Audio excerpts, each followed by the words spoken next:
Come on, put them together tonight.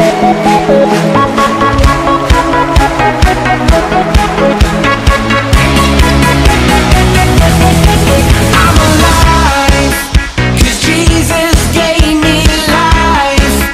He opened up my eyes. I can see clearly now. Merci Seigneur pour ta présence. Asante Bwana kwa ajili ya uwepo Le wako. Dieu vivant est dans la maison. Mungu uliye hai uko ndani ya nyumba. Le Dieu des cieux. Mungu wa mbingu. Celui qu'on appelle je suis. Wanayemuita niko. Celui qui s'appelle Jésus. Yeye ndiye anayeitwa niko. Il est au milieu de nous. Na iko miongoni mwetu. Il est là. Iko hapa. Je sens sa présence. Nasikia uwepo wake. Il est sérieusement présent. Hakika iko kikweli kweli hapa. Le Dieu puissant. Mungu mwenye uwezo. Le Dieu qui guérit. Mungu anayeponya. Le Dieu qui est venu nous faire du bien. Mungu aliyekuja kututendea mema. Le Dieu redoutable. Mungu ambaye Est anaogopesha. venu nous délivrer. Amekuja Le kutufungua. Dieu puissant. Mungu mwenye uwezo. Qui désire une place. Anahitaji ya kuwe hapa. Dans un cœur. Ndani ya moyo. Le Dieu qui ne change pas. Mungu Qui asiyebadilika. offre une opportunité. Anakupatia Qui fursa. offre une opportunité Anakupatia fursa d'habitation, ya kuketi, de logement ya kukaa dans une vie. ndani ya maisha moja. Merci Seigneur. Asante Bwana. Glorifie-toi. Ujitukuze. Que ta gloire remplisse ces lieux. Utukufu wako ujaze mahali Au hapa. nom de Kwa Jésus-Christ. jina la Yesu Kristo. Amen. Amen. Amen. Amen. Amen. Amen. Soyez bénis. Mubarikiwe.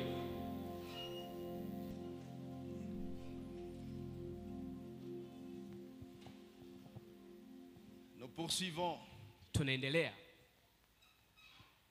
Attire Dieu Vutia Mungu et sa gloire na utukufu wake dans ta vie. maishani mwako. Attire Dieu et sa gloire. Vutia Mungu na utukufu wake.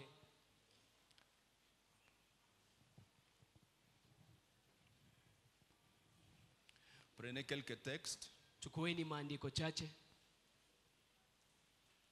Galates chapitre 4 verset 19. Wagalatia 4 mstari wa 19. 2 Corinthiens 3 18. Wakorinto wa pili 3:18. 1 Chronique chapitre 12 verset 23 à 40. Mambo ya siku ya kwanza 12:23 hadi 40. 2 Samuel chapitre 2 verset 1 et suivant. Samueli wa kwanza sura 2 mstari wake wa kwanza na kuendelea. Et puis nous sommes dans 1 Chronique chapitre 13 et 14. Na kisha tuko ndani ya kitabu cha mambo ya siku ya kwanza 14. Alléluia. Amen. Alléluia. Amen. Galates chapitre 4 Wagalatia sura 4 verset 19. mstari wake wa 19. Il est écrit: Imeandikwa,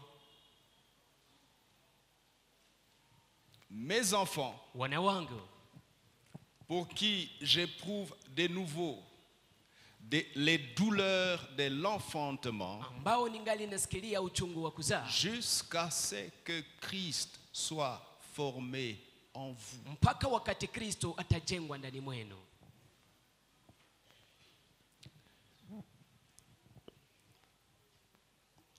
Dans ce texte, il y a une notion Ndani ya andiko hili kuna jambo de progression. ambalo linakuwa kama ni hatua ya kuendelea.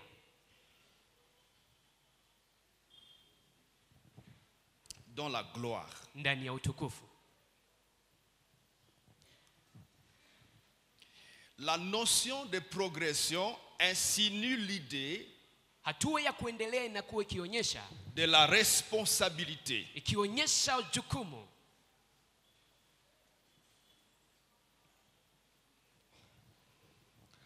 Pour que la gloire de Dieu vienne, ili utukufu wa Mungu uje, Dieu attend une certaine attitude chez l'homme. Mungu anangojea hali fulani kwa mwanadamu. Nous avons parlé hier Jana tulikuwa tukisema sur l'inattention juu ya kukosa des prescrits de Dieu. ya ile ambao Mungu aliagiza. L'inattention envers la personne même de Dieu. Kosa angalisho juu ya utu wa Et Mungu. toutes ces choses dont nous avons partagé, Na mambo hayo yote tuliyoyazungumzia, qui en fait ambayo sont élagués à la mesure de la qualité de notre attitude. ambayo yanashindwa kufuatana na hali yetu. Lorsque notre attitude est bonne, Wakati hali yetu ni nzuri, les choses marchent mieux. mambo hayo yanaendeka vizuri. Lorsque nous voulons la gloire de Dieu. Wakati tunahitaji utukufu wa Mungu. Lorsque notre attitude est tronquée, Wakati hali yetu ni mbaya, les choses vont aller mal. mambo yataendeka vibaya. Parce que notre mauvaise attitude Sababu hali yetu mbaya va repousser Dieu. itakuwa ikimtupilia Mungu.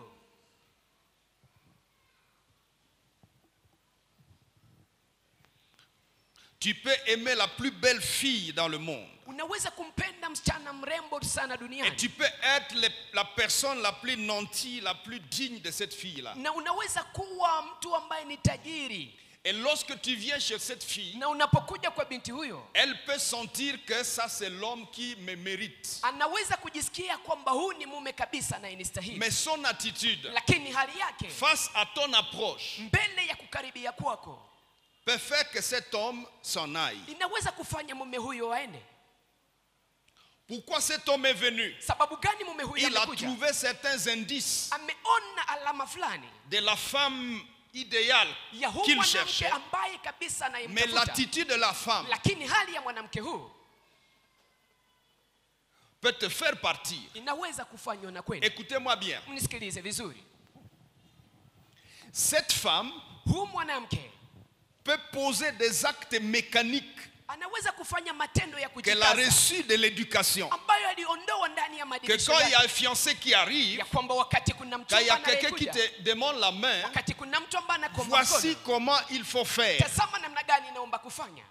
Mais il faut faire Lakini kuna ile ambayo inapaswa et kufanya il faut être. na kuna ile ambayo inaomba ukue. Et dans le il faut être, Na ndani ya ile ambayo inaomba c'est là que ukue, nous retrouvons l'attitude. ni hapo ndipo tunakutana hali ya mtu. Je vous ai dit hier, Niliwaambia jana, le projet de Dieu mpango wa Mungu dans ce programme, ndani ya mpango huu c'est que chacun de nous, ni kwamba kila mmoja nous wetu soyons remplis de toute la plénitude de Dieu. tujazwe na utele wote wa Mungu.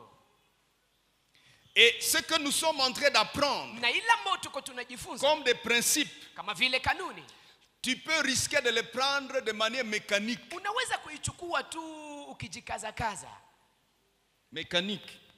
kama vile kutafutisha. Kufanya fanya.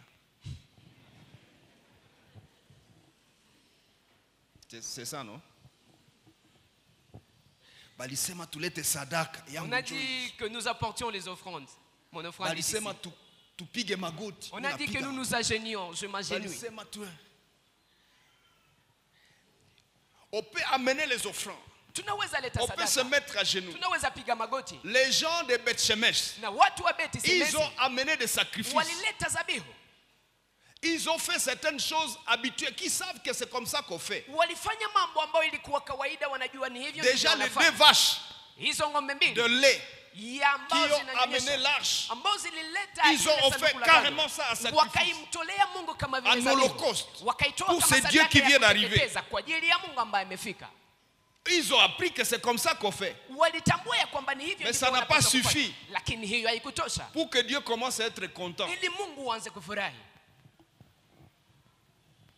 Ce soir, Jioni ya leo j'aimerais beaucoup m'attarder sur cette question de l'attitude. ningependa nizungumzie sana swali Et hili on va ya hali ya regarder mtu. au travers des Na Écritures tutaangalia kupitia maandiko comment certaines personnes ou une namna gani personne, watu fulani ama mtu mmoja son attitude hali yake a presque obligé Dieu ilimshurutisha Mungu de venir chez cet homme-là. akuje kwa mtu huyo.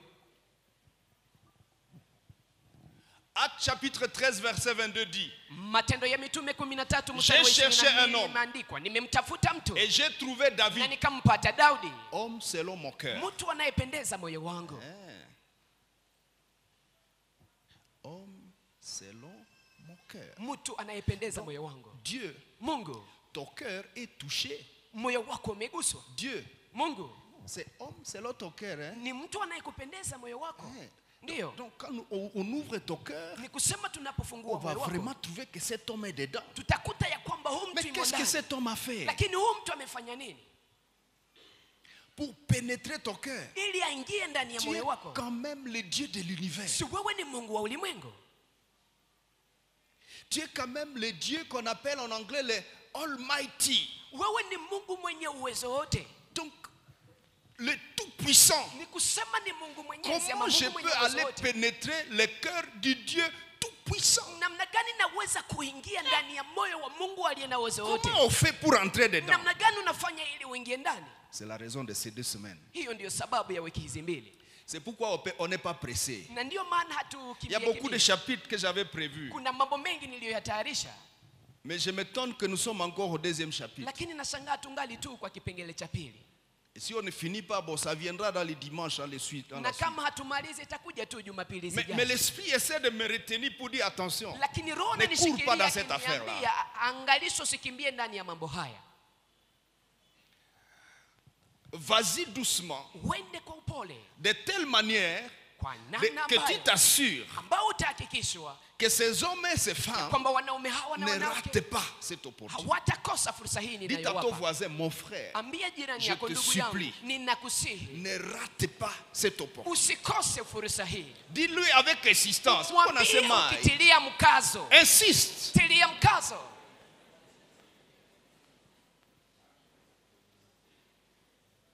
Si kanibambiai. Je sais pas comment vous le dire.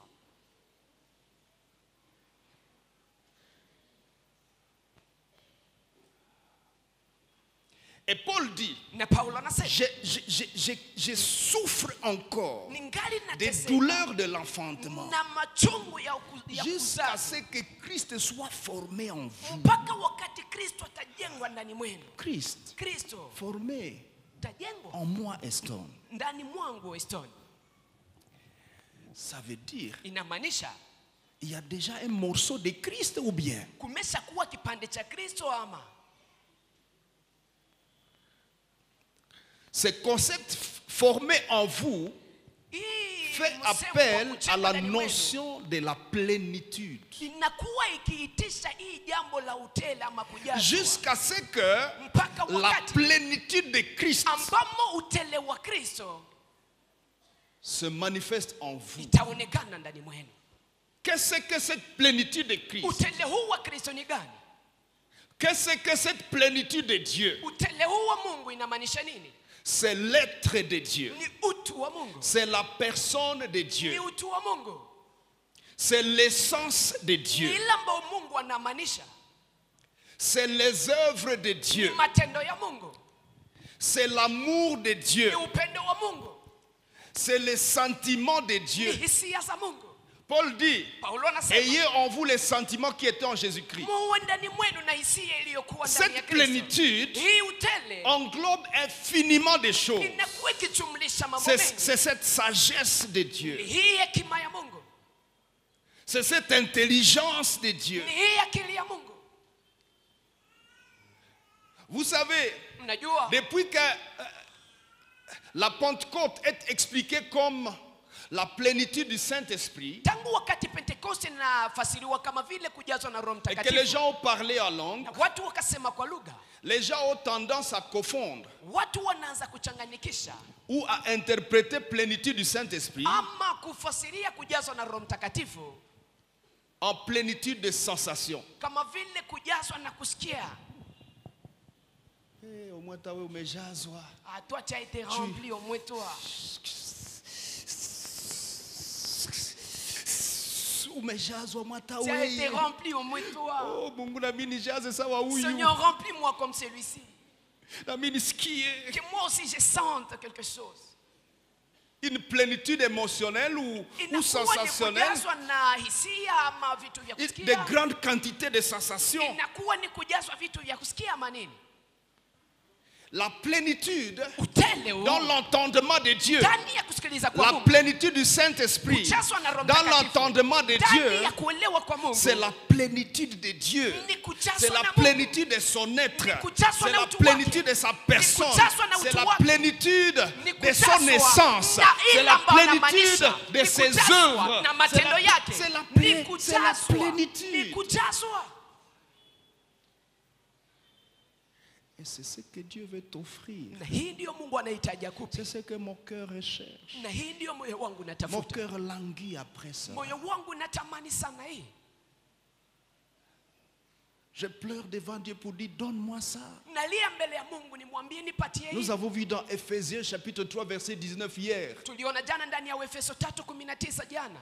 Jusqu'à ce que vous soyez remplis jusqu'à toute la plénitude de Dieu. Regardez. Mpaka wakati Connaître mtajaza. l'amour de Christ qui ne suit pas toute connaissance, en sorte que vous soyez remplis jusqu'à toute la plénitude de Dieu. Mjue Kristo ambaye anavuka maarifa yote mpaka wakati mtajazwa na utele Remplis wote wa de Mungu. toute la plénitude de Dieu. Kujazwa na utele wote wa Mungu. Jésus dit, vous recevrez une puissance. Yesu Kristo anasema mtapokea Le uwezo. Saint-Esprit survenant sur vous. Roho Mtakatifu atakaposhuka juu yenu. Et vous serez mes témoins. Nanyi mtakuwa washahidi wangu. C'est un aspect que Jésus exprime. Inakuwa ni jambo moja ambalo Yesu Kristo La anakuwa provision inakuwa ni akiba pour la mission. kwa ajili ya misioni ambayo amewapa. Mais Dieu nous veut Lakini Mungu toute anatuhitaji sa plénitude. utele wake wote ujazwe ndani mwetu. Parce que l'existence du chrétien Sababu kuwa kwa Mkristo ne consiste pas seulement haihusu tu à faire la mission. afanye tu kazi ya Mungu.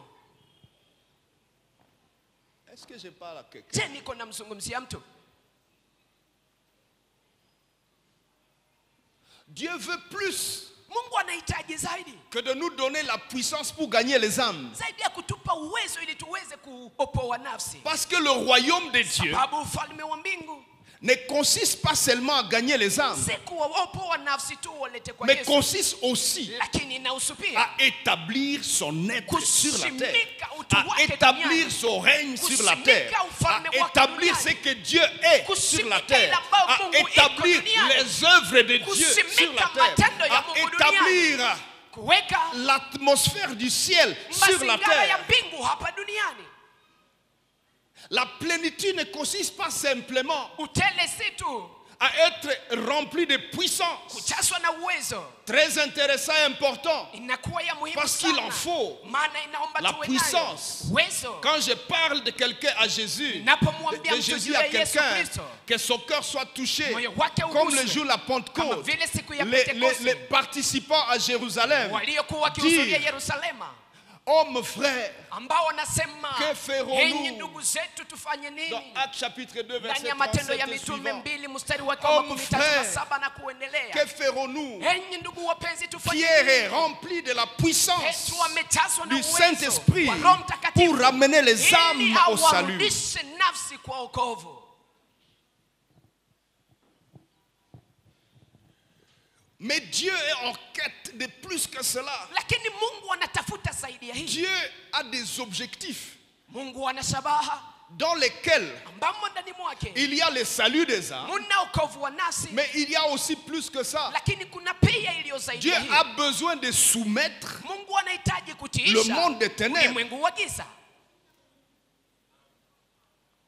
Dieu a besoin Mungu de anahitaji soumettre les royaumes. atiishe mafalme. Dieu a besoin Mungu anahitaji de faire énormément de choses à afanye l'univers, mambo mengi duniani, énormément de choses sur la afanye terre. mambo mengi hapa duniani. C'est constituer son royaume, Ni kujenga ufalme wake, des hommes et des femmes wanaume na qui vont wanawake régner avec lui. ambao watatawala pamoja naye. Donc, Ni kusema la plénitude utele huu dont nous avons besoin, ambao tunahitaji c'est plus que de la capacité ni zaidi ya ile uwezo de gagner les âmes. wa kuopoa nafsi.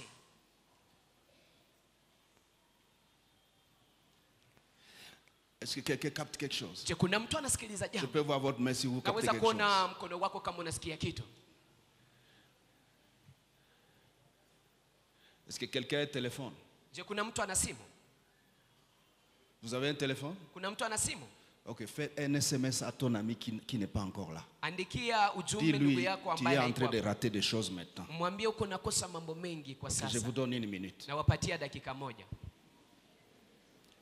Faites un SMS à quelqu'un. Andikia mtu ujumbe fupi. Après, tu vas éteindre le téléphone. Na kisha utazima simu. En fait, tu vas mettre en mode avion. Ama unaweza kuweka ili watu wasikuite. Alléluia. Amen. Alléluia. Amen. Alléluia. Amen. Dans 2 Corinthiens chapitre 3 verset 18, Ndani ya Wakorinto wa pili 3:18, Paul dit, Paulo anasema, nous tous sisi wote qui les visages découverts ambao uso wetu umefunguliwa, contemplons comme dans un miroir tunatazama la kama kupitia gloire kioo du Seigneur. utukufu wa Bwana, Nous sommes na transformés tunabadilishwa en la même kwa image picha hiyo hiyo, de gloire à kwa gloire, utukufu hadi utukufu. c'est-à-dire de kabod à Ni kabod, kusema kwa uzito wa Mungu hadi uzito wa Mungu, de kabod à kwa kabod, uzito wa Mungu hadi uzito wa Mungu, comme par le Seigneur kama kupitia Bwana l'Esprit. Roho Mtakatifu. Vous avez vu ça? Umeona hii?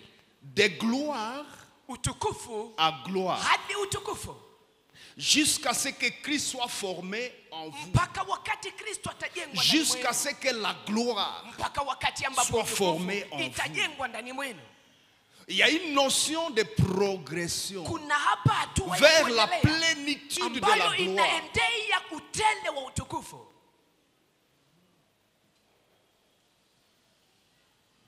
Et cette plénitude Na utele huu évolue à inaendelea la mesure du degré de notre conscience. kwa kiwango cha ngazi ya dhamiri zetu. Aussi, Hivyo à pia la mesure du degré de progression kwa kipimo ya kuendelea de notre conformité ya kupatana au kwetu principe de Dieu. na makanuni za Mungu.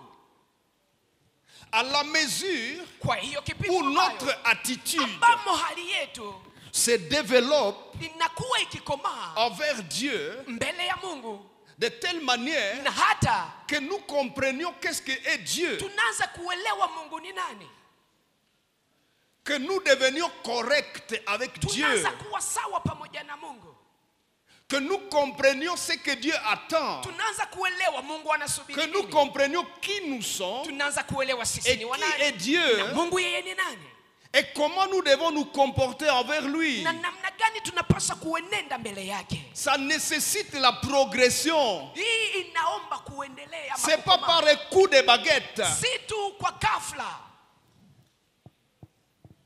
Ce n'est pas par une déclaration. haiko tu kwa matamko. Allez, sois rempli de la cabode. Ujazwe na utukufu wa Mungu na unajazwa hapo hapo, La cabode est là. na Hapana. utukufu iko hapo. No, Il y a notion de les douleurs de l'enfantement. hapa kuna uchungu wa kuzaa, Il y a la notion d'une biche qui soupire après des courants hapa d'eau. kuna ayala ambaye Il y a la anatamani notion maji. de la conscience de l'individu. Hapa kuna dhamiri ya Ce n'est mtu, même pas la conscience d'abord de la collectivité. sio kwanza dhamiri ya watu kwa ujumla, C'est d'abord la conscience ni individuelle kwanza hii qui kuchukua nous dhamiri amène binafsi, à monter ces ambayo escaliers. natupeleka tunaanza Ce n'est kupanda pas ngazi. toujours facile Haiko rahisi kila à mara, cause de l'encombrement de notre être. sababu ya kujazwa na vitu vibaya vya utu wetu. Notre être est encombré Utu wetu umejazwa na vitu des vibaya, principes du monde, inajazwa na kanuni za Encombré. ulimwengu, inajazwa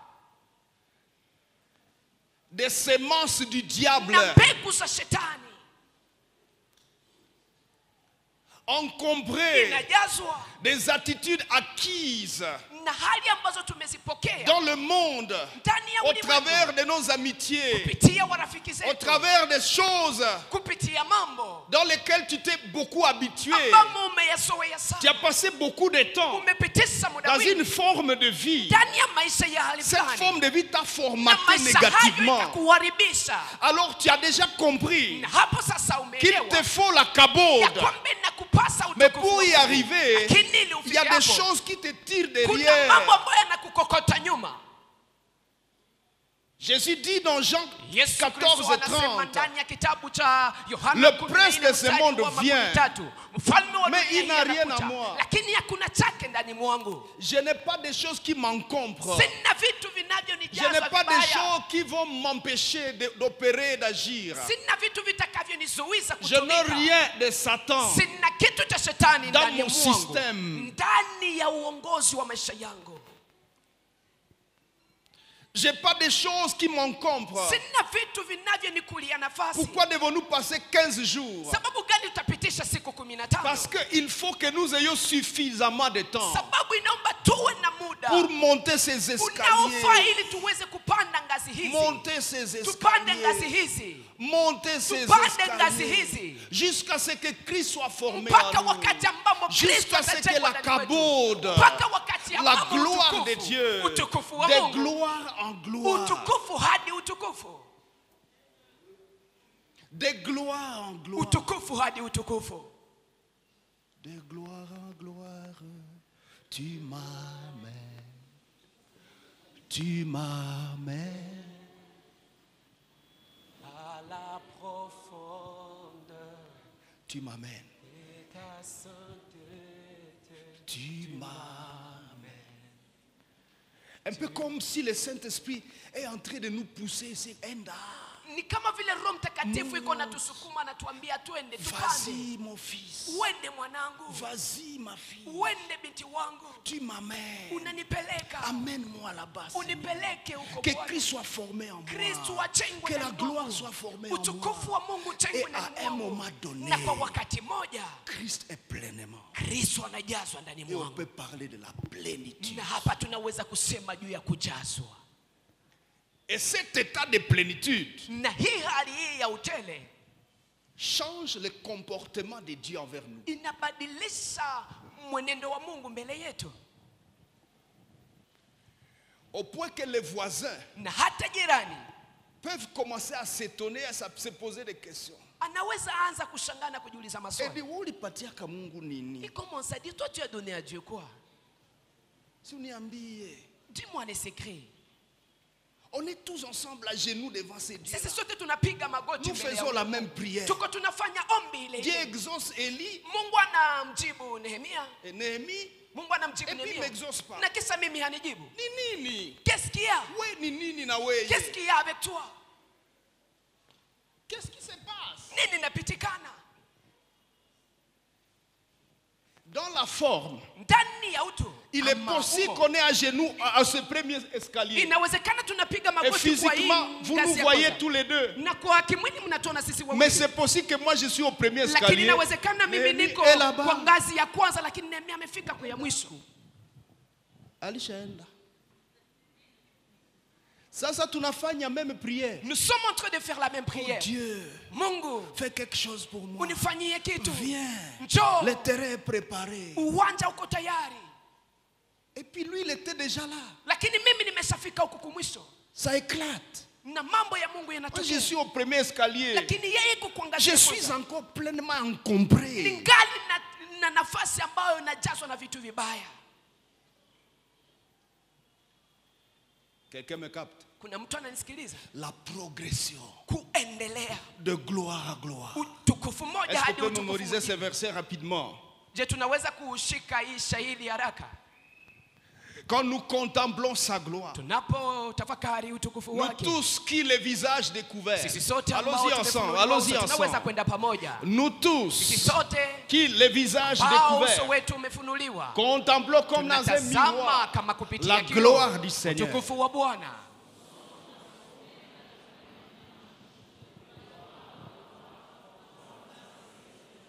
Regardez, Tazama. contemplons comme dans un miroir. Tunatazama kama kupitia kioo. Soulignez ça. Mnaweza kuweka kistari chini ya hiyo. Contemplons comme dans un miroir. Kutazama kama kupitia kioo. C'est la partie de la conscience. Hii inakuwa ni sehemu ya dhamiri. En fait, Kweli la conscience dont nous parlons dhamiri nous tunayoizungumzia permet de percevoir la gloire de Dieu. inatuwezesha tutazame utukufu Comme wa dans un Mungu. miroir. Kama ni kupitia kioo. Alors nous sommes ici en Sasa bas tuko hapa chini. et nous contemplons Na la tuko gloire. tunatazama utukufu. Autrement, Kwa maana prenons mengine, conscience de la gloire tuchukue dhamiri comme dans un miroir. kama kupitia kioo. Nous contemplons la gloire. tunatazama Et plus nous la contemplons, na zidi tuko plus tunatazama nous montons vers là. zidi tuko tunapandia utukufu Plus huo. nous montons vers zidi là. tunapandia utukufu huo. Plus nous disons à Satan, zidi tuko tunamwambia Niache. shetani, laisse-moi, Toka. laisse-moi. Nous enlevons les mauvaises choses. Tuko tunaondoa Et mambo nous y mabaya allons. na tunaenda. Alléluia. Amen. Quelqu'un durant ces 2 semaines Kuna mtu ambaye doit y aller. mimi anapasa enda huko. Il faut y aller. Ninaomba uende huko. L'une des choses qui tue le Congolais, Mojawapo ya mambo inayomuua Wakongomani Paresse. inakuwa ni uvivu. nous contemplons qu'on a un miroir. Tunatazama tu kama ndani ya Les kioo. richesses du Congo. Tunatazama utajiri wa Kongo, Mais nous n'y avançons pas. lakini hatuende huko. Les gens de l'extérieur Watu wa nje contemplent comme dans un miroir wanaangalia kama kupitia la kioo gloire des richesses du Congo. utukufu wa utajiri ulio Et ils Kongo. progressent vers là. Nao wanaendelea Les uns huko. font la guerre. Wamoja wanaleta Les vita, autres font des complots. wengine wanafanya Les autres font njama, des lobbies. wengine Les wanaanza autres fanya font des mikutano, choses qu'ils veulent. wengine wanafanya mambo Et wanayoitaka. puis ils prennent les richesses. Na wanachukua Et puis, utajiri. et puis. Na kesa na kesa Et na nous kesa. les Congolais, Na sisi sasa nous sommes Wakongomani juste là, tuko tu hapa en train de contempler. tukitazama Pays extrêmement riche. nchi tajiri zaidi Infiniment riche. ambayo ina Alléluia. utajiri ambao Mais huna tu mwisho. as vu ces Libanais là? Unaona huyu Mlebanoni huyu, Tu as vu, non? unaona huyu Il est Mlebanoni devenu riche. yeye amegeuka Oh, tajiri. pays énormément riche. Hii nchi ambayo Alléluia. ya utajiri. Amen. Pays énormément. Vous Nchi ambayo faites les sur place. unabakia fasi moja. Qu'est-ce qui nous cloue? La Nini ambayo paresse, inatubakilisha fasi moja? Ni uvivu. Ni l'irresponsabilité, kukosa kuchukua jukumu zake, la négligence. kusarau. Et quelqu'un apparaît au Congo aujourd'hui. Na mtu anaonekana Kongo sasa, Et demain nous courons pour qu'il nous donne du travail na kesho tunamkimbilia ili atupatie kazi chez nous.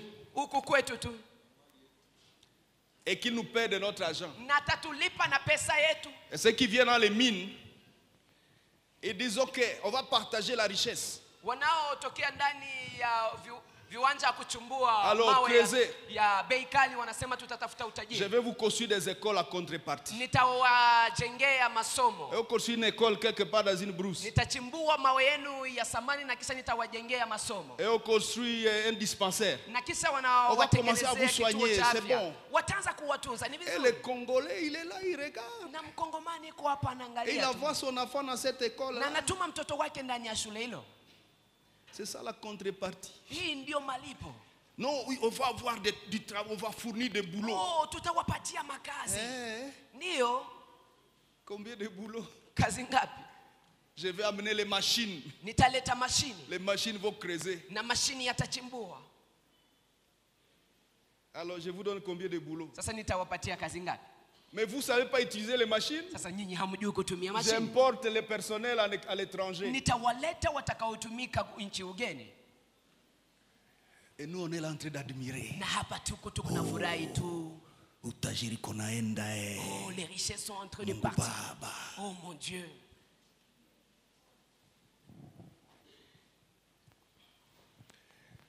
Quand nous contemplons comme dans un miroir, Kama ni kupitia kioo, il faut que le miroir reflète bien la gloire en question.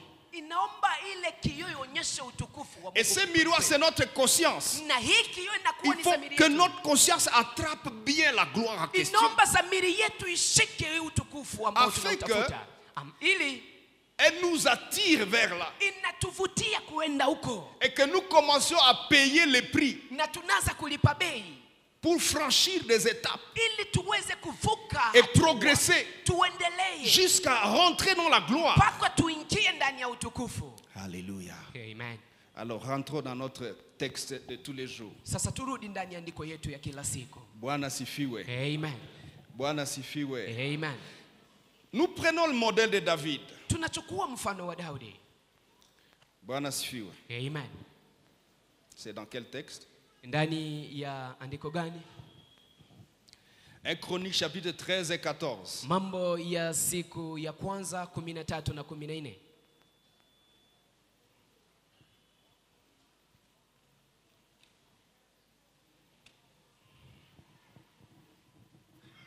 David est roi. Daudi ni mfalme.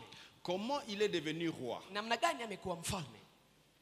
Il est de la tribu de Juda. Yeye ni wa kabila la Yuda. Et Dieu a dit, Na Mungu kasema, j'ai destitué Saül. ninamuondoa Saulo. J'ai trouvé quelqu'un selon mon cœur. Nimempata mtu anayependeza moyo wangu. Va dans la famille de Isaïe. Wendo ndani ya jamaa ya Yese. Et ouais, moi, un jeune homme, il est Na là-dedans. wendo kanipakalie mafuta kijana moja aliye Ce hapa. jeune homme, vous connaissez son histoire. Kijana huyo mnajua historia yake. Il est berger de troupeaux. Yeye ni mchunga Et vous kondoo. voyez tout son parcours. Na mnaona safari yake yote. Bwana sifiwe. Amen. Bwana sifiwe. Amen. Qui a fait les SMS? Nani ambaye alifanya ujumbe? Tout à l'heure, là, vous avez fait les SMS. Hapa harakani hapa. Ok, merci beaucoup. Acclamons les bien-aimés qui ont fait les SMS. Tushangilie wapenda waliofanya ujumbe. Alors, allez avec moi au chapitre 14. Mwende pamoja nami kwa sura ya 14. D'abord au chapitre 13. Kwanza kwa sura ya Et le 13 verset 3. na mstari wake wa 3. 2 et 3. 2 na 3. David Daudi convoque le peuple anaitisha taifa pour nzima un objectif kwa ajili ya shabaha moja de ramener l'arche de l'Éternel ya kurudisha sanduku la agano dans la un Mungu, bon logement aitie ndani ya makao mema à la mazuri, cité de David. ndani ya mji wa Daudi. Et il dit Na nasema au verset 3, ramenons kwa auprès de shairi la nous tatu, turudishe l'arche de l'alliance de karibu notre nasi Dieu, sanduku la agano la Mungu wetu, car nous ne nous en sommes pas occupés du temps de Saül. sababu hatukujali nayo kwa wakati wa Saulo.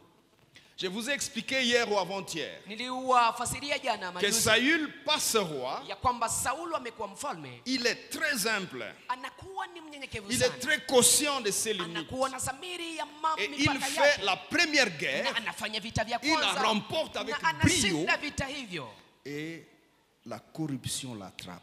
na anaanza kuchafuka Son mafikara yake, attitude se gâche. hali yake inaharibika, Il sent qu'il est capable. anaanza kusikia kwamba ana Il uwezo, sent que lui aussi peut faire.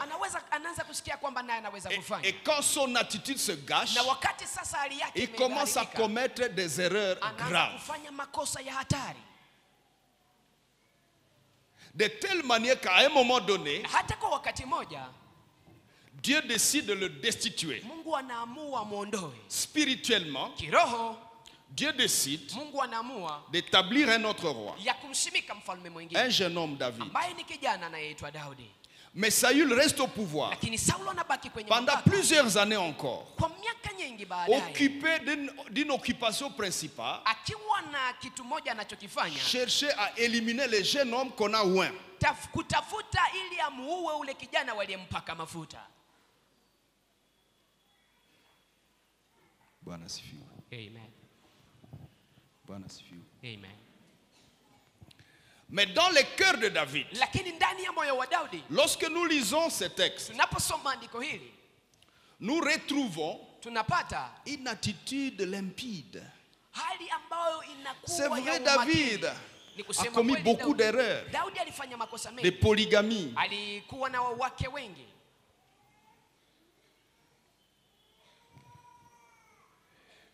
Il a fait la brousse.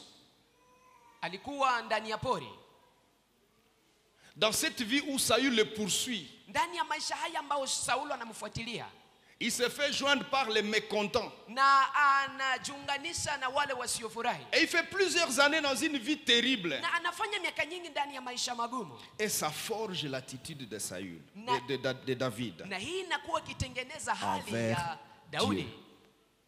Envers Dieu. mbele ya Mungu, De telle manière na hata que David comprend qui il est et qui Daudi est Dieu. anaelewa yeye ni nani na Mungu ni nani. Il développe une attitude correcte Anakuwa na hali nzuri, au sujet de lui, David, hali iliyo sawa juu yake et au Daudi, sujet de Dieu. na hali iliyo sawa mbele ya Mungu, Mais Dieu comme sa source, lakini Mungu anayeonekana kama chemchemu yake, Dieu comme son Dieu, Mungu kama vile Mungu wake, non pas Dieu comme son féticheur, hapana Mungu kama vile mchawi wake Ou ama son mfumu wake, marabout. ama mfumu mais wake, Dieu comme son tout. lakini Mungu kama yote yake. Et j'aimerais vous amener à faire une petite comparaison dans son attitude. Na ningependa tufanye utofauti wa hii hali yake. Dans son parcours, Ndani ya safari yake. dans 2 Samuel chapitre 1er, Tukisoma Samueli wa pili à mstari partir wa kwanza. du premier verset, Kuanzia mstari wa jetez un kwanza. peu un coup d'œil là-bas. Unaweza kuangalia hapo. David est établi roi sur 2 tribus. Daudi anasimikwa mfalme juu ya kabila mbili. C'est la tribu de Juda. Ilikuwa juu ya kabila la Yuda. Après cela, David consulta l'Éternel en Kisha disant: hapo Daudi akamuomba, monterai-je Saul dans une des villes de Juda? nitapanda ndani ya mji mmoja wa L'Éternel lui Yuda. répondit: Bwana monte. Mungu akamwambia panda. Et David dit: où monterai-je? Na Daudi akasema Et nitapanda wapi? l'Éternel répondit: à Hébron. Na Bwana akamjibu akisema Et Hebroni. David y monta avec ses 2 femmes. C'est ce que je venais de mentionner tout Na à l'heure. Daudi akapanda huko na wake Ne wawili. dites Ni pas ile que, ambayo bon, ok, nilikuwa nasema. le pasteur nous a prêché la polygamie. Msiseme ya kwamba mchungaji alituwahubiri Ces kuwa na wake choses-là, wengi. à Dieu lui-même de savoir comment faire avec. Mambo haya Mungu yeye mwenyewe ajue ya Et kufanya. David pamoja fit naye. aussi monter les gens qui étaient auprès de lui, chacun avec sa maison, et ils habitèrent dans les villes de Hébron. Na Daudi akaenda na watu waliokaa pamoja nao na wakaishi ndani ya mji Écoutez, wa Hebroni. écoutez ce que David parle. Sikiliza sasa ile ambayo À Daudi partir du anasema. verset 4. Kuanzia saa ile lake la 4. Les hommes de Juda Watu wa Yuda vers wakakuja. Ela éloignirent David comme roi Wakakuja hapo na wakampaka mafuta Daudi sur kama la maison de mfalme. Juda. Juu ya nyumba ya Yuda. Le pays contient 12 tribus, Nchi inakuwa na kabila 12. mais David, Lakini Daudi son prédécesseur, aliyemtangulia régnait sur tous les pays. alikuwa anatawala juu ya nchi nzima. Il vient de mourir Amemaliza kufa. et David ne monte pas à Jérusalem pour dire: Na Daudi hapana Yerusalemu aseme, ouf, hapo sasa le vieux Saül est mort, mzee Saulo amekufa. à break, c'est moi le roi maintenant. Hapa sasa mimi ndimi mfalme. Il consulte l'Éternel. Anamchunguza Il kwanza. sait que ça fait des années. Anajua ya kwamba Il a miaka été imepita. un roi. Alipakaliwa mafuta kama mfalme. Il sait que Saül voulait le tuer à cause de ça. Anajua ya kwamba Saulo alitafuta kumuua Et sababu il a hiyo. dit à Saül: Na alimwambia Saulo, je ne porterai pas ma main sur loin de l'Éternel. sitanyosha mkono wangu ni Il a attendu son temps. Na akangoja muda wake. Et maintenant son temps vient d'arriver. Na sasa muda wake umefika tayari. Il ne s'amène pas Na lui-même. hajipeleke yeye mwenyewe. La première phrase dit: Msemo wa kwanza unasema, de la brousse où il était, ndani ya pole David alimokuwa ndani, consulta l'Éternel. Daudi akamchunguza Il Bwana. dit: sasa mitafanya e Mungu. Il dit, moi je vais faire quoi au Dieu? Et Dieu lui dit: Na Mungu anamwambia, va à Hébron. uende pa Hebroni. On peut acclamer David. Tunaweza kushangilia Daudi. Beaucoup d'entre nous, Wengi kati yetu, quand il nous arrive d'avoir une petite opportunité, wakati tunapata tu kafursa une ndogo, petite grâce, tunapata tu neema un ndogo, petit espace de pouvoir, tunapata tu nafasi kidogo ya kutumia mamlaka yetu, on fait comment? tunafanya nini? C'est ok. Ah, aller de l'autre côté. On consulte Dieu. Tunamchunguza Mungu? Non, Hapana. je suis déjà là. Niko hapa tayari. Merci Seigneur. Asante Bwana. Mais reste calme là où tu es. Lakini ubaki kimya mahali ulipo. David consulta l'Éternel. Daudi Je suis akamchunguza en train de Bwana. parler de l'attitude Niko nazungumzia hali qui nous permet de monter les escaliers vers la plénitude. ambao natuwezesha tupande ngazi tukiendea kujazwa na Mungu. Alors regardez comment son attitude se révèle. Sasa Dans ce tazama texte, namna gani hali yake Toujours. inaonekana. il loignit roi sur Juda. Wakampaka mafuta kama mfalme. On Yuda. informa David que c'était les gens de Jabès en Galade qui avaient enterré Saül. Na wakamwambia Daudi ya kwamba ni watu wa Yebesi Pagaladi Écoutez waliomzika les Saulo. paroles de quelqu'un envers quelqu'un qui t'a malmené pendant plus de 15 ans. Sikiliza maneno sasa ambaye anasema juu ya mtu aliyemtesa muda wa miaka 15. Écoutez le langage de David. Sikiliza masemi ya Daudi. David envoya des messagers aux gens de Jabès en Galade pour leur dire: Daudi akatuma wajumbe kwa wakaaji wa Galadi. soyez bénis de l'Éternel. Mubarikiwe na Mungu. Aya. On peut lire ça ensemble. Tunaweza kusoma hii pamoja. Lis ça pour que ça reste en toi aussi. Soma hii ili baki nawe pamoja ndani mwako. Allons-y. Twende pamoja. Soyez bénis de Mubarikiwe na l'Éternel, Bwana Mungu. puisque vous avez ainsi montré de la bienveillance envers Saül, Maana mumeonyesha wema votre mbele ya maître, Saulo, et mfalme que wenu, vous l'avez na enterré. mukamzika. Et maintenant, Na sasa que l'Éternel use envers vous des bontés Bwana et des awe mwema na fidélités. mwaminifu kwenu. Moi aussi, Nami je pia vous ferai du bien, nitawatendea parce mema. que vous avez agi de Maana la mulitenda sorte. hivyo. Que vos mains se fortifient Mikono et yenu soyez wana des nguvu. vaillants hommes, Na muwe car watu wa shujaa. votre maître Saül Maana mfalme est wenu mort Saulo et amekufa. c'est moi Na mimi que la maison ndimi de nyumba Juda ya Yuda a oint imepaka pour roi kuwa mfalme sur elle. juu yao. Il ne fait pas référence Hapa azungumzie à Samuel Samueli dans la maison de son père Isaïe. ndani Au temps de Samuel, kwa wakati wa Samueli ndani ya nyumba yake ya baba yake Samuel est Yese. parti oindre David Samuel akaenda kumpaka chez Daudi eux à la maison. nyumbani kwao. Maintenant, David réfère à ce qui s'est passé hier. Na sasa Daudi anaangalia Il ndio dit, ile iliyofanyika jana. Je vous bénis, je vous ferai du bien. Na anasema na wabariki nitawatendea mema. Et la maison de Juda Na nyumba ya Yuda m'a oint roi sur elle. imenipaka mafuta kuwa mfalme juu yao. Natosheka. Et c'est suffit, je suis Sina shida na mtu. satisfait, je pas un problème avec Mubarikiwe. quelqu'un. Soyez bénis. En ce moment-là, Kwa wakati huo la grande partie d'Israël Israeli kubwa est dirigée par qui? inatawaliwa na nani? Le reste de l'armée de Saül. Mabaki ya majeshi wa Saulo. Les choses sont à la manière de l'inconnu. On ne sait pas ce qui va arriver. Kuna mchanganyiko, hawajui nini Et David itakayofika. régna sur Juda pendant quelque temps seulement. Na Daudi akatawala juu ya Yuda muda wa Maintenant, wakati kidogo. regardez le texte que je vous ai donné. Sasa angalia andiko 1 niliyowapatia. Chronique chapitre 12, Mambo ya siku ya kwanza sura 12 versets 23 à 40. mstari wake wa 23 hadi 40. Bwana sifiwe. Amen. Est-ce que vous êtes encore là? Angalia hapo. Si tu es là, tu acclames le Seigneur. Kama uko hapa umshangilie Bwana.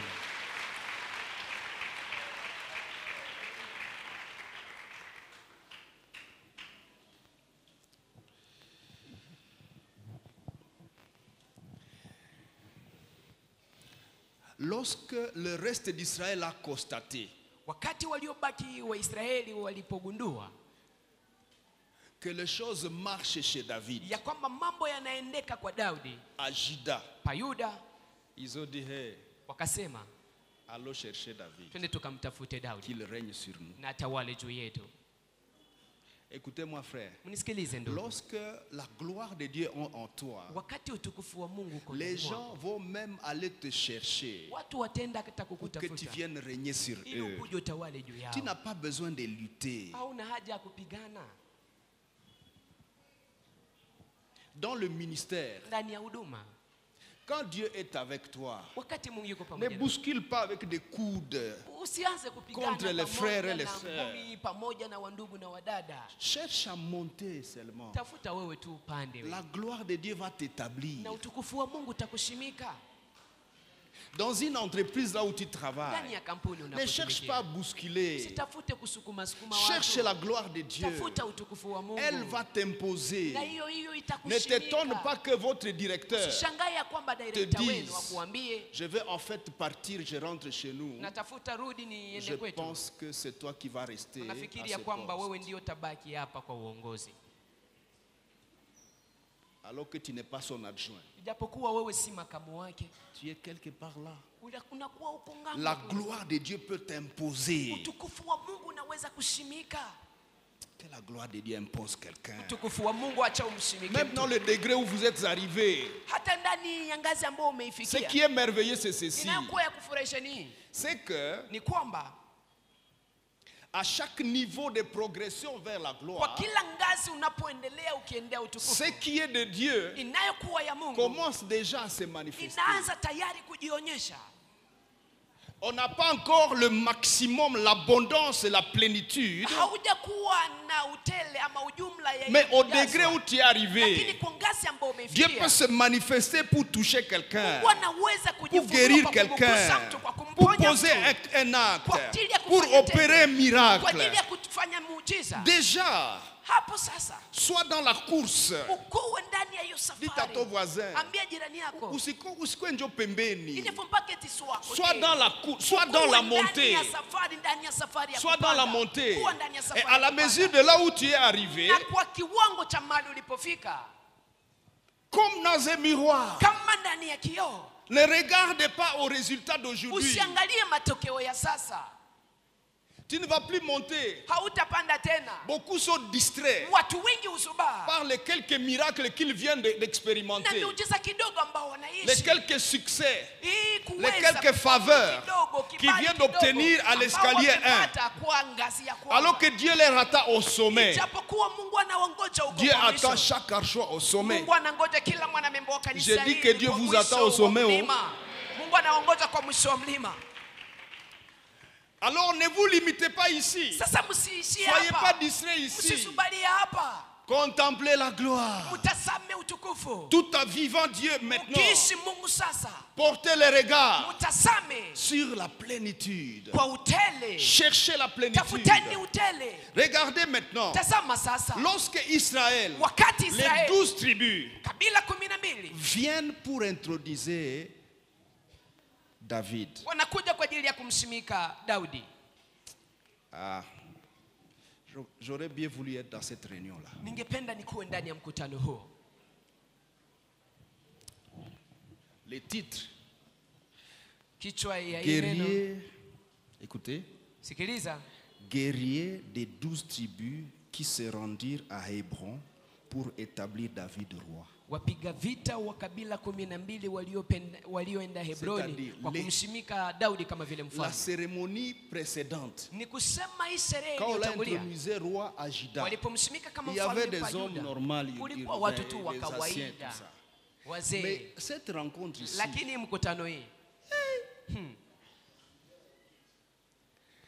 tous les guerriers, wasujaa wote, chaque tribu kila kabila apporte ses guerriers inaleta wasujaa wake dans la cérémonie. ndani ya hiyo sherehe, De telle manière na hata que si c'était moi David, ingelikuwa ni mimi ndimi je Daudi, dirais, ningesema moutoua pime. que quelqu'un ose, Moutoua pime que ça. quelqu'un ose maintenant, Moutoua pime. que quelqu'un ose. Si c'était Saül, Ingekuwa ni Saulo, il allait couler depuis les premiers jours. aha, hata siku ya kwanza Parce kabisa que regardez, angemwangika. Sasa nos muangalie, armées dans ce pays ici africain, majeshi yetu ndani ya Afrika ils ne comptent pas beaucoup d'hommes. Hein? hawana watu wengi. Je ne sais pas au Congo, on a combien. Sijui Kongo tuna waskari ngapi? Notre armée contient combien d'hommes? Jeshi letu lina waskari ngapi? Qui sait? Nani anayejua? Oui?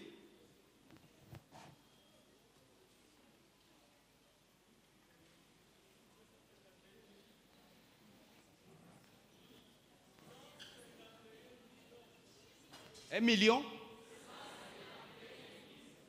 151 000 hommes armés au Congo. 1151 waskari Kongo. Ok. Je ne sais pas au Rwanda ils ont combien, en Ouganda ils ont combien? Rwanda 25 000, Ouganda combien? Rwanda inakuwa 25,000. On ne sait pas, Uganda Tanzanie hatujui, combien, etc. Tanzania. Maintenant, les paniers vont commencer à Sasa passer. vitunga vya sadaka vitaanza kupita tayari. Bwana sifiwe. Amen.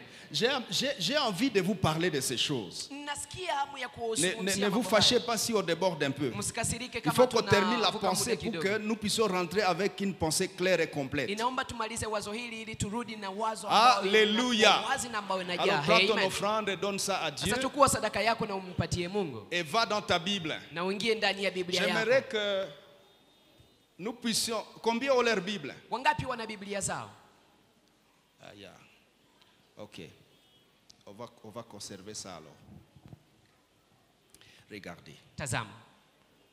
Voici Tazama le nombre des hommes armés hesabu ya watu pour la guerre qui se wajeshi rendirent auprès de David à Hébron afin de lui transférer la royauté de Saül, ambao walienda Hebroni kumpatia Daudi utawala selon wa Sauli l'ordre de l'Éternel. kufuatana na agizo la Bwana Mungu. Écoutez-moi, Nisikiliza, Dieu Mungu est déjà d'accord avec David. ameshakubaliana na Daudi La cabot de Dieu est avec na David. utukufu wa Mungu uko pamoja na Daudi, Et dans cette cabot, na ndani ya utukufu huo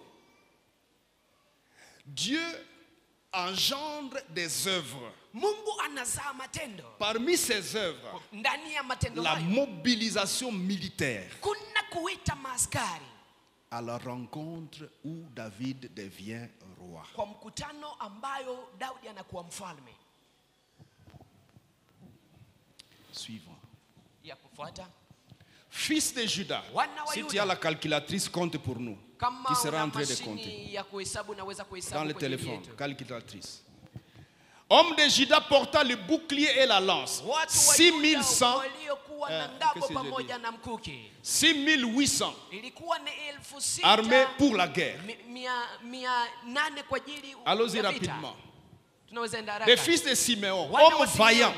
Hapana watu watu ya shujaa. burebure. Washujaa. Hommes vaillants à Washujaa la guerre. ambao walikuwa shujaa kwa 7000. vita ilikuwa ni 7,000. 7100, ok. 7,100. Des fils de Lévi, Wana wa Lawi 4600. 4,600. Et de Jéhojada, prince d'Aaron, Na et avec lui Yehoyada. 3700. Msimamizi wa Haruni Et de Tchadok, vaillant jeune homme, 3,600. et Sadoki la maison de son père, 22 chefs. ilikuwa ni wasimamizi, Hein? 22 chefs. ilikuwa Des fils de wasimamizi Benjamin, 22, wana wa Benyamini, les frères de Saoul, ndugu l'ancien zake na roi. Saulo, mfalme wa 3000, zamani. car jusqu'alors la plus grande partie d'entre eux étaient restés fidèles à la maison de Saïd. Ilikuwa ni 3,000 sababu wengi kati yao Et walibaki je pense waaminifu kwa nyumba que Dieu ya dit Saulo. ça à Moubakiye. Na Mungu akasema restez là-bas. Mubakie. Restez là-bas. Fils d'Ephraïm, Wana wa Efraimu 20 800. ilikuwa ni 20,000 Hommes vaillants, watu gens shujaa, de renom, watu ambao d'après les wanajulikana maisons de leur père. kufuatana na nyumba za baba zao. 31. De la demi-tribu de Manassé, 18 Kabila nusu 000 la Manase, qui furent nominativement désignés pour aller établir le roi. 18,000 32. ambao walitajwa kwa jina Des ili fils waende Issachar. wakati mfalme atashimikwa. Wana wa Ayant Isakari l'intelligence des temps pour savoir wanaokuwa na ce que ujuzi devait wa faire nyakati, Israël. wanayojua 200 nini chefs Israeli et itafanya. tous leurs frères Ilikuwa ni sous leurs wasimamizi 200,000 na De wakuu Zabulon. wote wa Zabuloni 50 000 ilikuwa ni en étant 15,000 d'aller à l'armée ambao munis walikuwa tayari kwenda kwa pour le jeshi. combat de toutes les armes de guerre Walikuwa wamefikwa et prêts à livrer na silaha bataille zote de za cœur résolu. na wakiwa tayari kupigana vita na Mais- moyo tayari. Haiko baburebure. Non, ce ne sont pas des hommes simples. De Nephtali, Wa Neftali 1000 chefs ilikuwa ni Et avec wasimamizi eux, 1,000 pamoja 37,000 nao ilikuwa portant le bouclier et la lance. 37,000 wanaobeba ngabo pamoja Des na Danites. mkuki. Wadani armés pour la guerre. walioweka silaha 28,600. ilikuwa ni Aser, en étant d'aller à l'armée et prêts à combattre. 40 000. De l'autre côté du Jourdain, les Rubénites et les Gadites et la demi-tribu de Manassé, avec toutes les armes de guerre. na pamoja na silaha zote za vita 120 000. ilikuwa ni 120,000. Tous ces hommes, Watu hawa wote gens de guerre, watu wa vita prêts à walio combattre, tayari kwa kupigana arrivèrent à Hébron. wakafika pa Hebroni. Quelle beauté de rencontre. Ilikuwa ni urembo wa sherehe hii, En sincérité de cœur, wakiwa na moyo sawa pour établir kwa ajili David ya roi kumshimika sur Daudi kama tout Israël. mfalme juu ya Israeli Et tout le nzima. reste d'Israël Na mabaki yote ya était Israeli également unanime walikuwa hapo pour faire régner David. tayari kwa ajili ya kumfanya Daudi atawale. Ils furent là 3 jours. Wakafanya hapo siku 3. On a compté les chiffres, c'est combien? Tulihesabu Vous ni aviez ngapi? trouvé combien?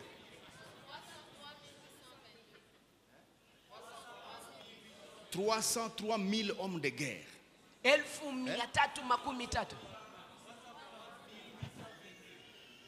340 822. Elfu- Hein, écrivez ça. 1340 340 800.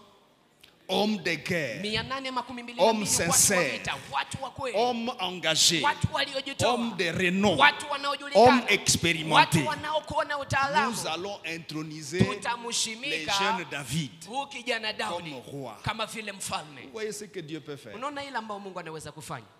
Hier, tous ces armées-là étaient mobilisées pour attraper David et le tuer.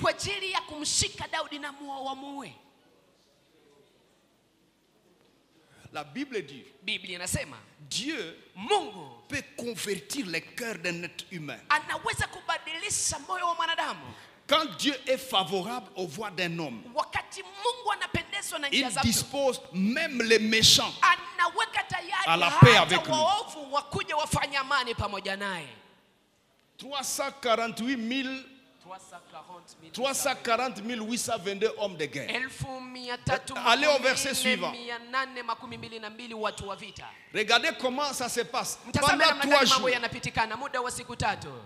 Et même ceux qui habitaient près de jusqu'à Issachar, à Zabilon, etc., apportaient des aliments. Si des chameaux, etc., des masses de figues sèches, raisins, vin, huile, bœufs, brebis en abondance, car Israël était dans la joie. Quel est ton problème, David? David a obtenu le kabod. Et Dieu a commencé à se manifester dans sa vie en disposant les peuples à sa faveur. Derrière lui, des hommes armés. Ici, quand les rois sont intronisés, on n'a pas une quantité d'armées comme ça. Et je voulais vous montrer ceci. Saül a été brûlé. A été brûlé par les premières petites gloires.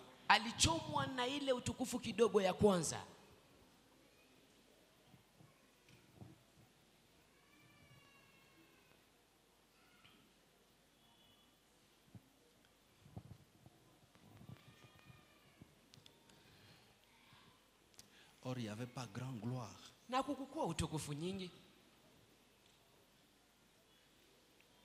David est entouré de beaucoup de choses qui peuvent tout de suite les décrocher de Dieu et remplir son cœur. Regardez maintenant le chapitre 13, là où nous avons partagé depuis quelques jours. Verset 1er. C'est-à-dire, il vient d'être introduit de cette manière. On peut lire ensemble, verset 1. David tint conseil avec les chefs des milliers et des centaines, avec tous les princes. Et David dit à toute l'assemblée d'Israël, si vous les trouvez bons, si cela vient de l'Éternel notre Dieu, envoyons de tous côtés vers nos frères qui restent dans tous les contrées d'Israël, aussi vers les sacrificateurs et les Lévites dans le ville, où sont leurs banlieues, afin qu'ils se réunissent à nous. Et ramenons auprès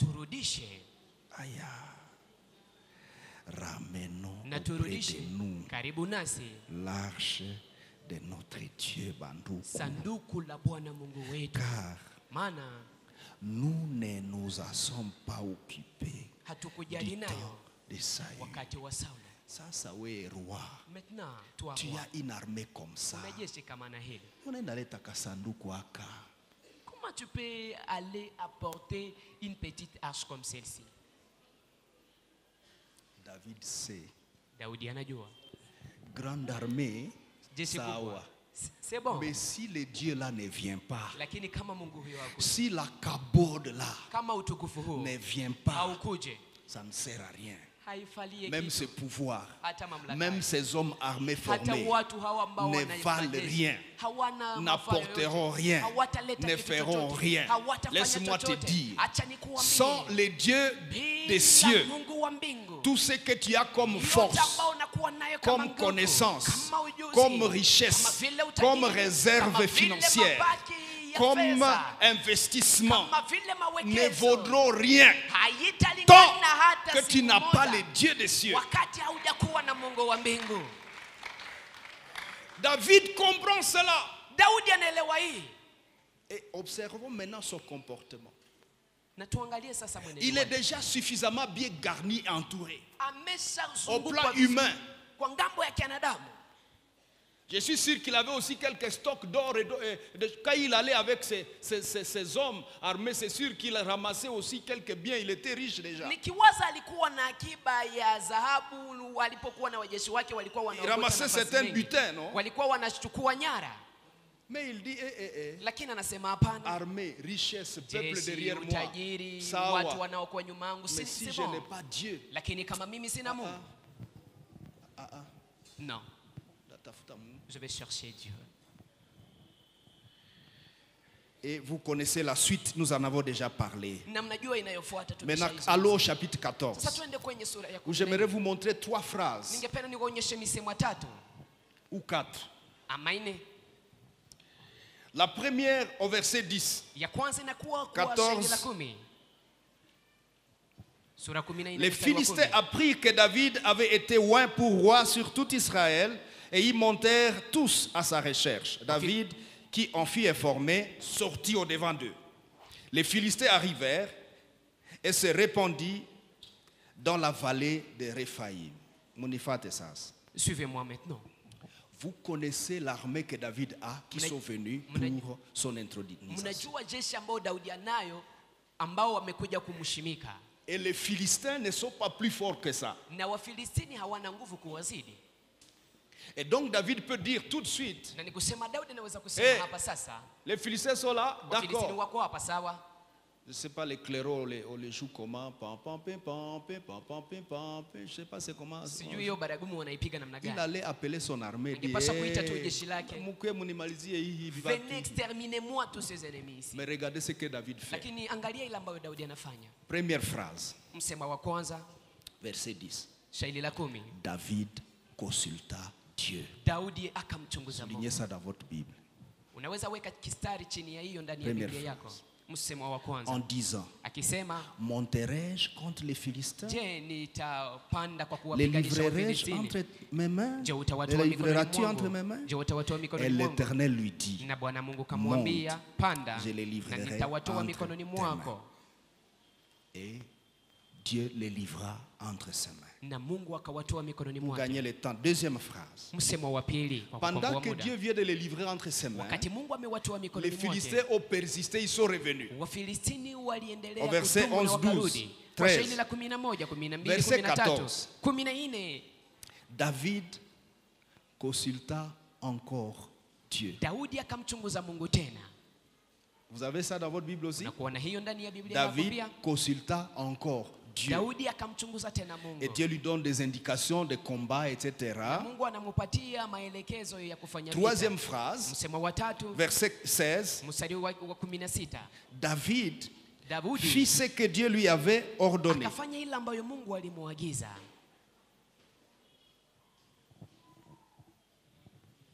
David, tu dépends un peu trop de Dieu, non? Tu es suffisamment garni. Tu es suffisamment fort. Un peu comme certains d'entre nous. Seigneur, donne-moi un mari, donne-moi un mari. Le jour où Dieu lui donne les maris, inatosha. Ça suffit. Est-ce que tu parles encore avec Dieu? Non. Inatosha. Ça suffit. Seigneur, donne-moi du travail, donne-moi du travail. Pasteur, je viens de signer le contrat. Demain je commence. Et quand tu vas commencer, tu fais comment? Tu consultes Dieu. Et dans le parcours, comment tu fais? Quelle est ton attitude? Ici, il ne s'agit pas du faire. Il s'agit de mon attitude. Qui suis-je et qui est l'Éternel par rapport à moi? Je suis un homme. C'est vrai, je suis bien entouré. Mais je dépends de Dieu. Et ça, na hii ça touche Dieu.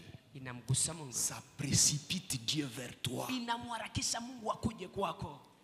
Tu veux que Dieu se précipite vers toi? Unahitaji Mungu akuje haraka kwako? Voilà le chemin. Tazama njia. L'humilité. Unyenyekevu. Vous savez, même dans le ministère, Unajua hata ndani ya il arrive que nous avons l'opportunité de prêcher. inafika wakati tunakuwa na wakati wa kuhubiri. Et on ne consulte pas Dieu. Na umchunguze Mungu. On a les cartouches. Unakuwa kabisa na masasi yote. On va activer. Utagusa tu huko. Ou bien on va à l'internet, on consulte l'internet, les prédications qui sont là-dedans. Ama unaenda kwenye mitandao unaangalia mahubiri iliyo huko. Et quelquefois lorsqu'on monte pour prêcher, Na mara unapopanda kwa kuhubiri, on est déjà bien garni par son moi. umeshajazwa kabisa na uwewe. C'est le moi qui précède. Ni umimi ndio unatangulia. Constatez ce que je suis. Mtazame mimi ni nani. Ensuite, Na baadaye écoutez ce que je vous dis. sikilizeni ile ambayo ninawaambia. Ça se passe pas comme ça. Mambo yapitikane hivyo. Comment tu dépends de Dieu? Namna gani unamtegemea Mungu? J'ai fini mon album. Nimemaliza kanda yangu. Je vais faire là. Vous appelez ça quoi? Lancement. Na C'est sasa le vocabulaire actuel. Na sasa inaomba niitangaze. Lancement. Inaomba niitangaze hadharani. As-tu consulté Dieu?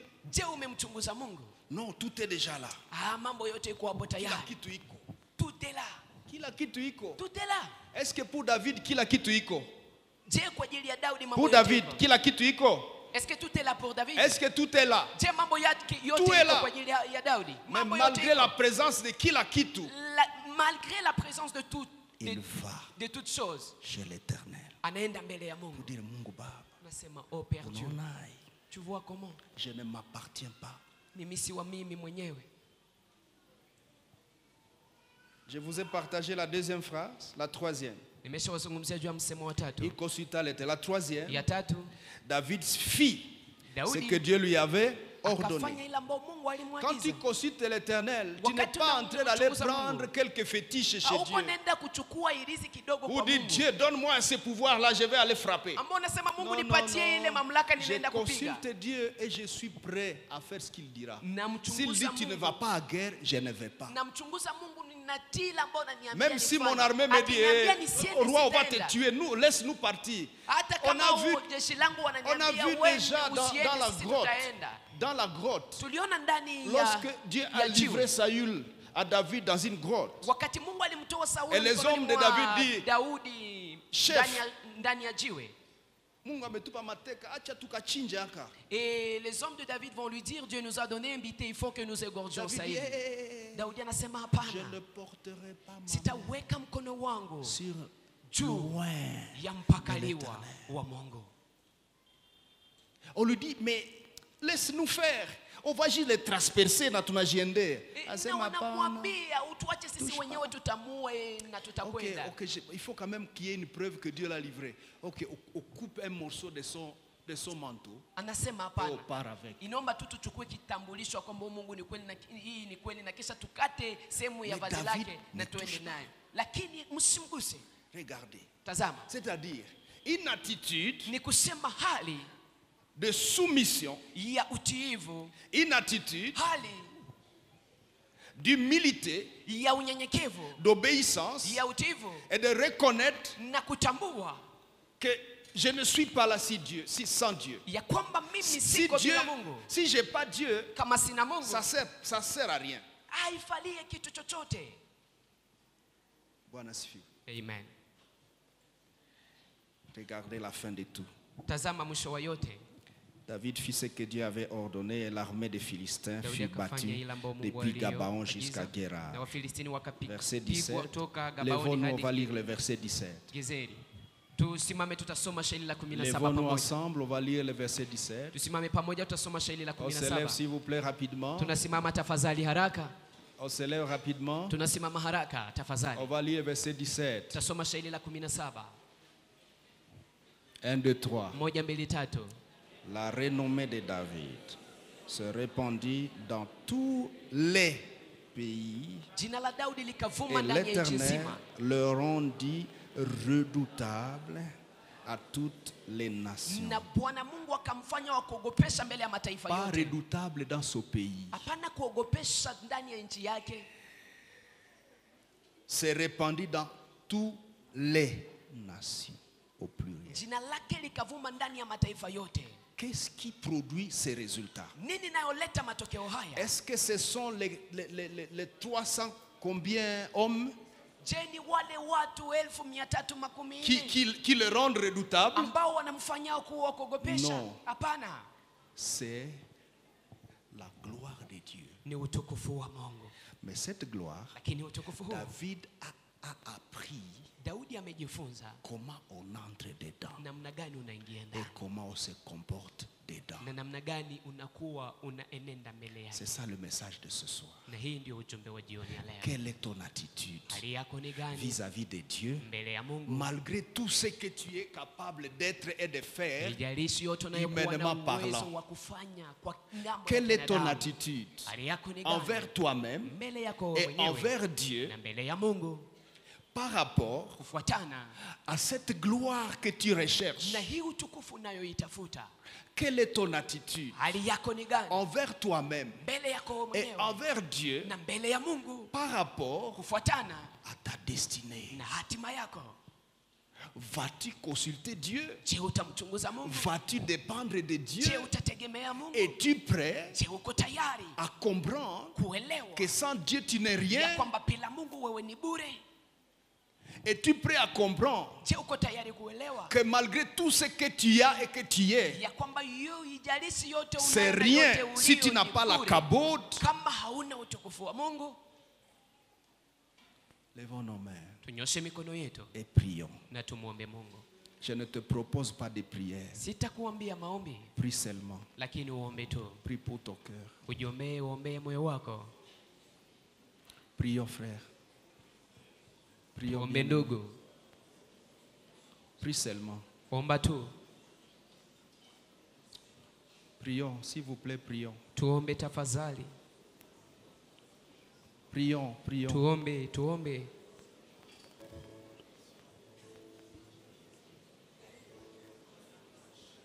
Seigneur, donne-moi cette attitude de David.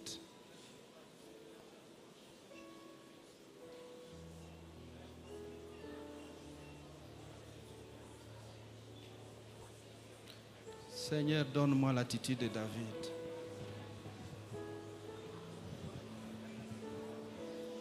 Seigneur, donne-moi l'attitude de David. Fais-moi comme David. Seigneur, je veux être comme David.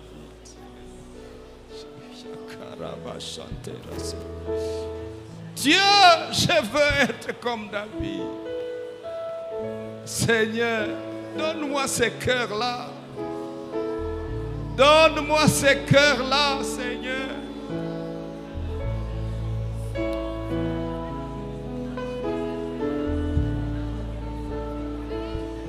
Donne-moi ce cœur, oh Dieu.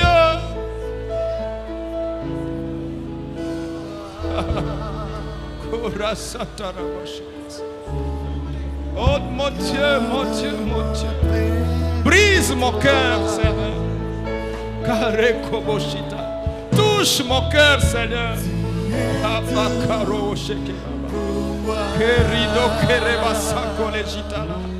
Dieu, touche mon cœur.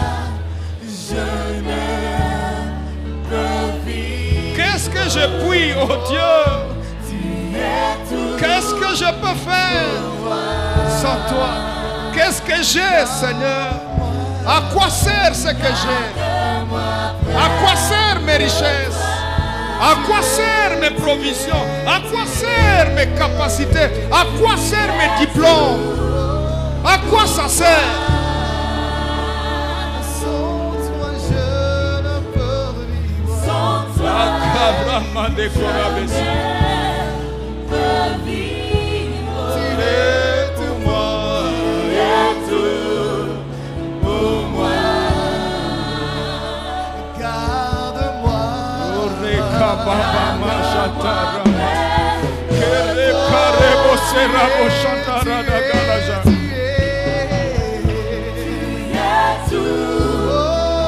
que le monde peut me donner?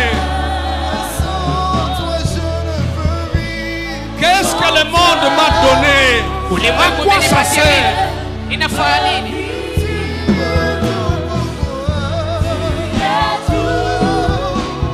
Libère mon cœur, Seigneur. Je veux monter dans ta gloire. Je veux monter dans ta gloire. Je veux monter dans ta gloire. Je veux diriger mon cœur à ta plénitude. Je veux diriger mon cœur. Quelqu'un dirige son cœur. Quelqu'un dirige son cœur. Quelqu'un dirige son cœur. Quelqu'un dirige son cœur. Quelqu'un dirige son cœur. Quelqu'un dirige son cœur vers l'éternel seul. Mon cœur, vas-y. Mon cœur va vers l'éternel. Mon cœur va vers l'éternel. Mon cœur va vers l'éternel.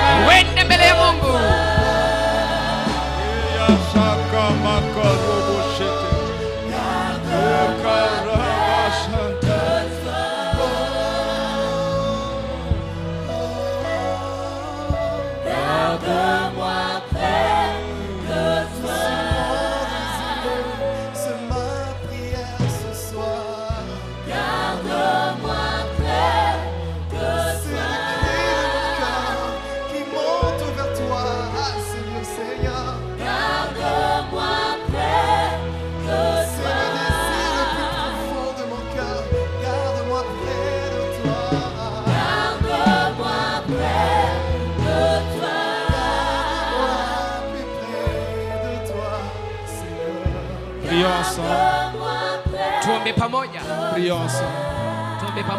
Dites Seigneur Jésus, je te désire. Père céleste, je te désire. Je veux monter là où tu es. Dans ta gloire. Dans ta gloire. Jusqu'à ce que Christ soit formé en moi. Je veux monter de gloire en gloire. Mais je suis encore encombré. Je suis encombré par le péché. Je suis encombré par la gloire du monde.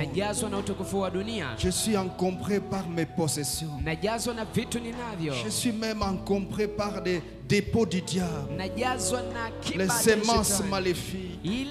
Oh Dieu, ce soir, viens à mon secours. Saint-Esprit, viens m'encadrer dans cette marche.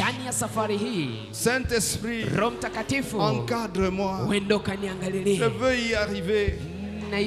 Tiens-moi la main, soutiens-moi. Saint-Esprit, aide-moi. Je te donne mon système de fonctionnement. Je te donne mon cœur. Je te donne mes pensées. Je te donne mes attitudes. Travaille-les. Travaille-les. Travaille mes mécanismes de fonctionnement. Aide-moi à y aller. Avant la fin de ce programme, amène-moi dans la plénitude de ta gloire. Merci pour David. Tu le rendis redoutable devant toutes les nations. Et ça continue jusqu'aujourd'hui.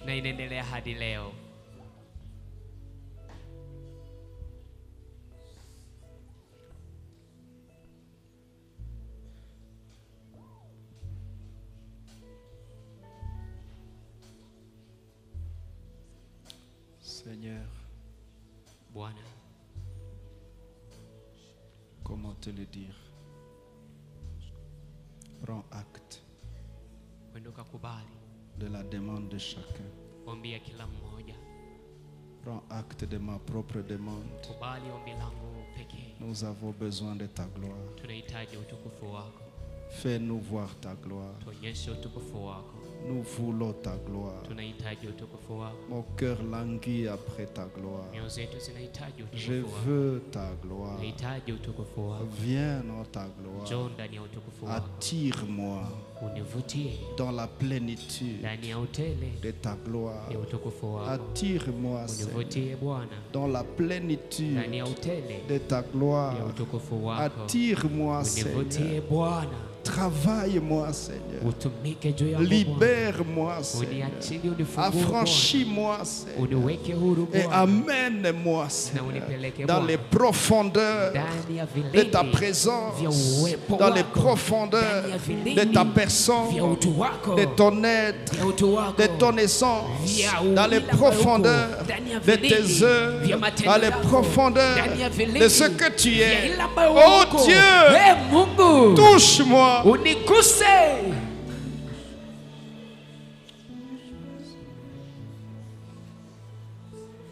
Merci Seigneur. Asante Bwana. Saint-Esprit, tu nous as amenés ici dans un atelier. Nous sommes sur la table du potier. Façonne-nous s'il te plaît. Fais rapidement, Saint-Esprit.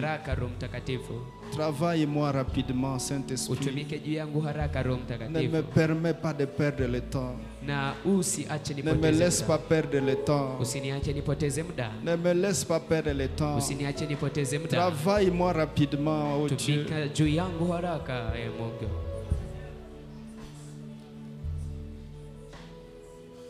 Gardez-moi près de toi, près de toi, près de toi.